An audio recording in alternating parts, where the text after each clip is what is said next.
Hello! So I wanted to do a kind of like bonus part 3 to my recent series on special neutral shades, and this is going to be all about my favorite special topper shades that I have. So if you're curious about finding some wet looking topper shades with a neutral base, then go ahead and just keep on watching and subscribe.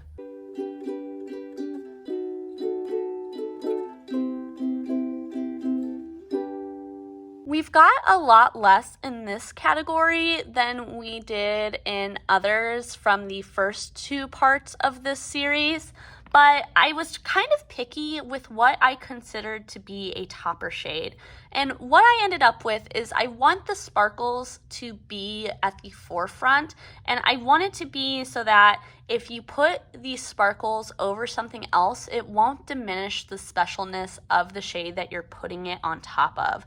Some of these are a little bit deeper than others, but I think that depending on your skin tone, if you are deeper than me, it may be beneficial to have a little bit more depth in the base of your toppers. So with that, let's go ahead and get to swatching. I've got two Colourpop shadows that I think are wonderful toppers. This first one is the shade Ladybird.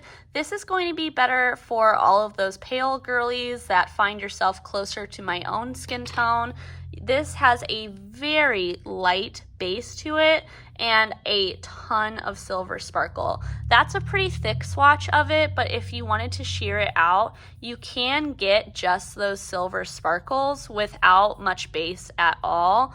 Out of all of the ones that I'm going to be showing you today, I think this is my personal favorite topper. For anyone with more of a tan to deep skin tone, I feel like the shade Ritz is a beautiful sparkly topper. This one has a smaller particle silver sparkle on top, but again, it does sheer out into mostly that silver sparkle with very little base, whereas you can build it up to have much more base. Something that has a similar depth but a little bit more golden sparkle rather than silver is this Ulta Beauty shade. This is the Lustrous Eye Foil, and this is the shade Rose Gold Leaf. It is very flaky. I feel like you can see particle-wise, it's much closer to something like Ladybird, but the depth of it is much more aligned with Ritz, although again, it's got a golden sheen on top rather than something silver.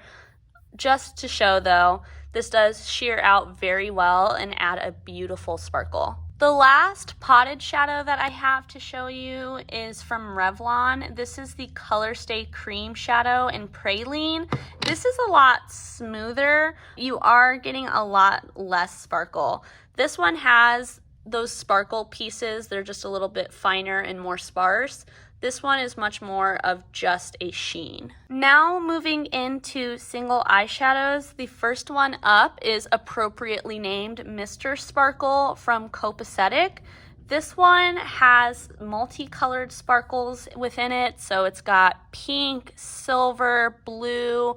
Those are the ones that I can see, but there may be something a little bit more in there too.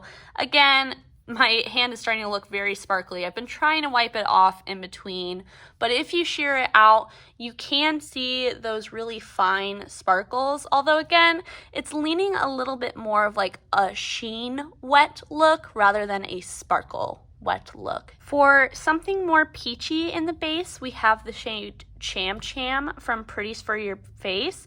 This one can get pretty opaque and again is going to have a lot more of a sheen rather than just a straight up sparkle, but it can be sheared out. And like the shade Praline from Revlon, this shade can be sheared out to add a nice kind of sheen or pearl on top of other things and make it look a little more wet. Then the last shade I wanted to show you is called Pluck from Glamshop. You can kind of see it started to wear off, but I'll try my best to remember to put the spelling in the comments.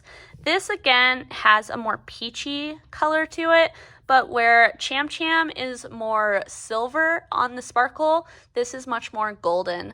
So You can see not a lot of base on it at all. Like, it can't really be built up in the way that some of these others can, but that also makes it a great topper shade. So here are all of my favorite wet looking shades all together.